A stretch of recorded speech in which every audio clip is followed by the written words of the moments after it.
Hello दोस्तों, आप सबका मेरे यूट्यूब चैनल पर स्वागत है। तो बात करते हैं कहानी तड़प तेरे इश्क के अगले भाग की। पिछले भाग में आपने पढ़ा कि ठीक जैसे आराध्या से कॉफ़ी गिर गई थी, ठीक वैसे ही प्रशांत से भी कॉफ़ी गिर गई और पूरी फाइल खराब हो गई। अब प्रशांत को ये लगता है कि आराध्या उसे गलत समझेगी कि उसने ही जानबूझकर किया है, लेकिन आराध्या उसे कुछ नहीं कहती। वो सिर्फ अपना पर्स उठाती है और कैबिन से बाहर निकल जाती है। प्रशांत बस उसे जाते हुए देखता रह जाता है। कुछ ना बोलकर भी बहुत कुछ बोल गई थी आराध्या, जिसे प्रशांत समझ रहा था। वो समझ जाता है कि उसने भी ये जानबूझकर नहीं किया होगा। अपनी गलती का एहसास होते ही उसे खुद पर बहुत गुस्सा आता है। शिट, ये मैंने क्या कर दिया। वो अपना हाथ टेबल पर मारते हुए बोलता है। अगले ही पल वो आराध्या के पीछे जाता है। आराध्या ऑफिस से बाहर निकल चुकी थी। प्रशांत जल्दी से उसके पीछे जा रहा था। तभी उसका पियून भागा भागा उसके पास आकर, सर, आप अपना मोबाइल, अपना ऑफिस बैग और गाड़ी की चाबी वहीं भूल गए थे। वो सारा कुछ जल्दी से उसके हाथ में थमाते हुए बोलता है।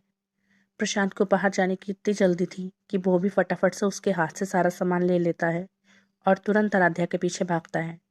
पर आराध्या उसे कहीं नजर नहीं आती। ज़्यादा दूर नहीं गई होगी अभी, ये कहते हुए वो फटाफट से अपनी गाड़ी की तरफ जाता है। अपना ऑफिस बैग और मोबाइल साइड वाली सीट पर रख फटाफट से ड्राइविंग सीट पर बैठकर गाड़ी स्टार्ट करता है और मेन रोड की तरफ निकलता है। वो अभी थोड़ा ही आगे गया था कि उस रोड के कॉर्नर पर खड़ी आराध्या नजर आती है, जो कि ऑटो रोक रही थी। लेकिन कोई भी ऑटो रुक नहीं रहा था। प्रशांत गाड़ी साइड में लगा 2 मिनट तक तो आराध्या को देखता रहता है।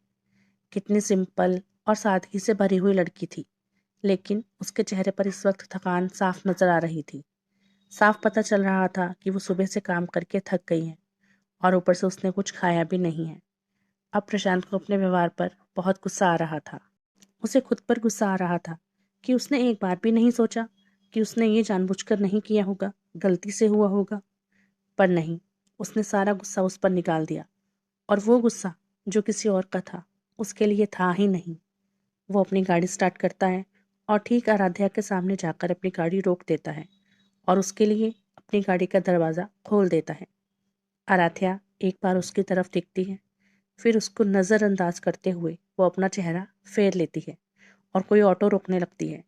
प्रशांत झट से गाड़ी में से बाहर निकलता है और आराध्या के पास जाकर, गाड़ी में बैठो, वो धीरे से बोलता है। पर आराध्या तो उसकी बात को अनसुना कर देती है, जैसे उसे जानती ही ना हो। प्रशांत बहुत देर तक खुद पर काबू नहीं रख सकता था। उसे बहुत जल्दी गुस्सा आ जाता था। मैं कह रहा हूँ ना, गाड़ी में बैठो। बड़ी मुश्किल से वो खुद पर काबू पाते हुए बोलता है। ऑटो। वो पास गुजरते हुए ऑटो को आवाज़ लगाती है, जो कि रुक भी जाता है। आराध्या प्रशांत की तरफ कोई ध्यान न देकर ऑटो में जाकर बैठ जाती है और वहां से चली जाती है। प्रशांत उस ऑटो को तब तक देखता रहता है जब तक वो उसकी आंखों से ओझल ना हो गया हो।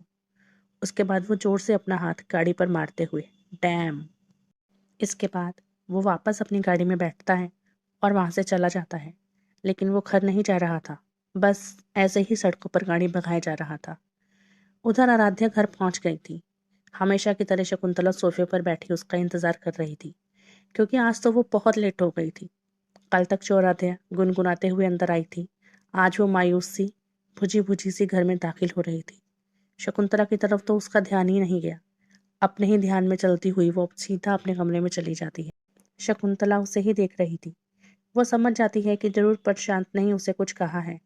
कुछ नहीं हो सकता इस लड़के का।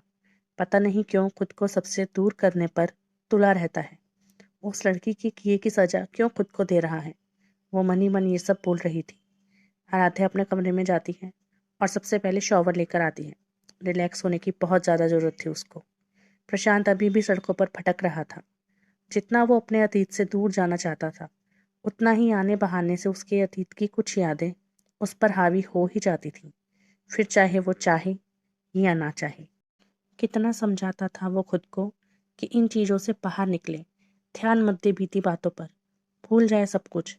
पर नहीं, जितना वो इन चीज़ों से बाहर निकलने की कोशिश करता था, उतना ही कुछ ना कुछ ऐसा होता था कि वो वापस उसी जगह पर आकर खड़ा हो जाता था।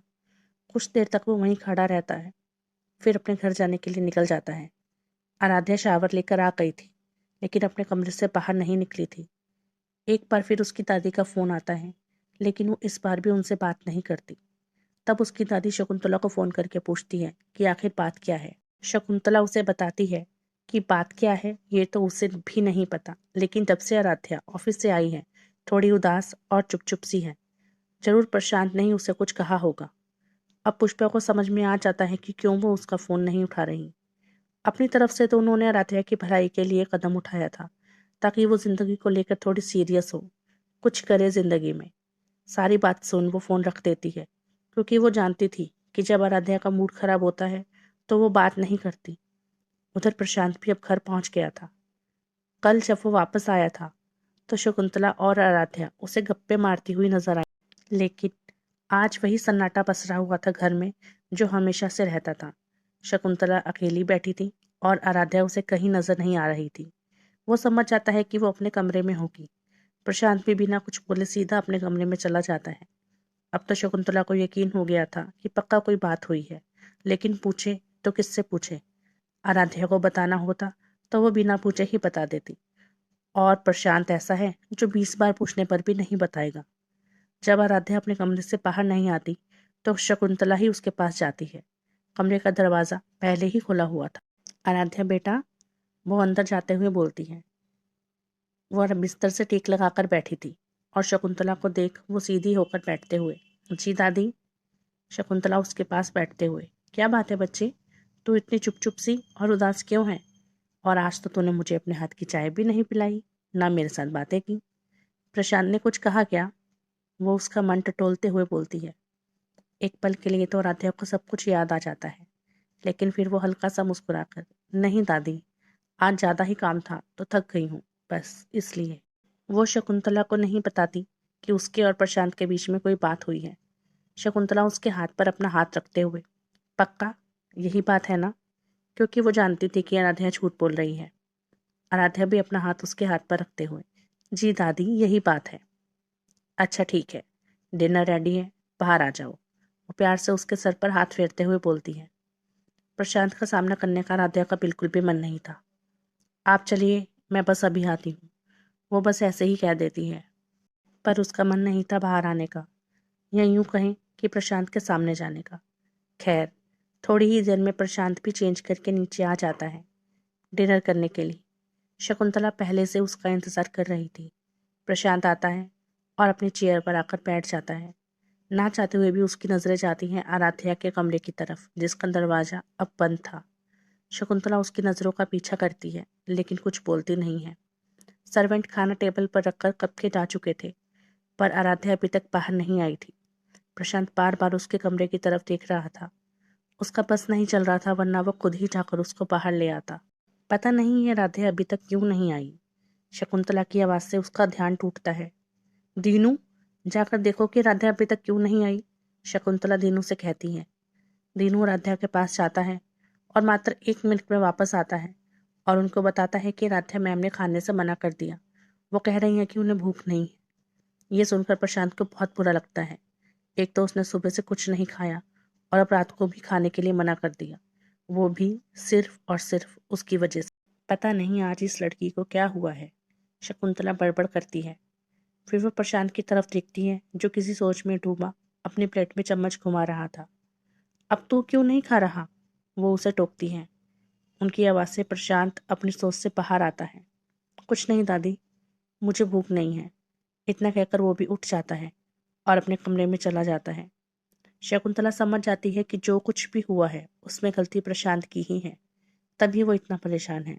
जानती थी वो उसको कि अगर उसकी गलती होती है तो वो बेचैन हो जाता है, जैसा कि इस वक्त वो हो गया था। जब तक वो आराध्या से माफी नहीं मांग लेगा उसे चैन नहीं मिलेगा। रात गहरा जाती है। सब लोग अपने अपने कमरे में थे। जहाँ शकुंतला सो गई थी वहाँ प्रशांत और आराध्या को नींद नहीं आ रही थी। दोनों ही करवटें बदल रहे थे। आंखों ही आंखों में रात कब गुजर जाती है दोनों को पता ही नहीं चलता। प्रशांत को पूरी रात चैन नहीं आता और सुबह होते ही वो सीधा नीचे आता है आराध्या के पास। शकुंतला अभी अपने कमरे में ही थी। आराध्या के कमरे का गेट खुला हुआ था। प्रशांत उसके दरवाजे पर खड़ा था। वह गेट नॉक करने के लिए जैसे ही अपना हाथ बढ़ाता है तो उसकी नजर जाती है आराध्या पर। गुलाबी कलर का सूट, बाल खुले हुए, आंखों में हल्का सा काजल, होठों पर पिंक लिपस्टिक। वो घर से निकलने के लिए पूरी तरह तैयार थी। ऑफिस जाने का वक्त तो अभी हुआ नहीं था, तो फिर ये इतनी जल्दी तैयार होकर कहाँ जा रही है? प्रशांत मन ही मन बोलता है। अभी तक आराध्या का ध्यान उस पर नहीं गया था। वो अपना सामान अपने पर्स में रख रही थी। तभी प्रशांत उसका दरवाजा नॉक करता है। आराध्या उसकी तरफ देखती है। उसे उम्मीद नहीं थी कि प्रशांत उसके दरवाजे पर खड़ा होगा।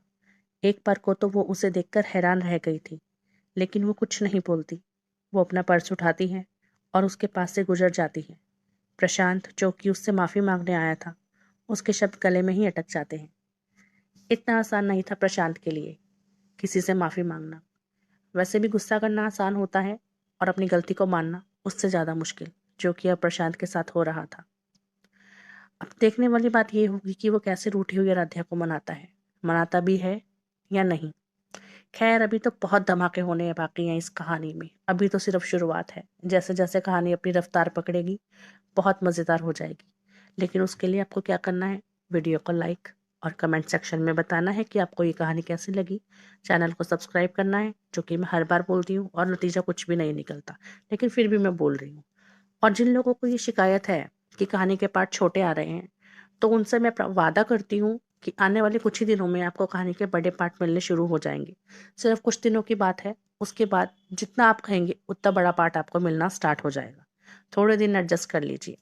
तब तक के लिए आपका धन्यवाद।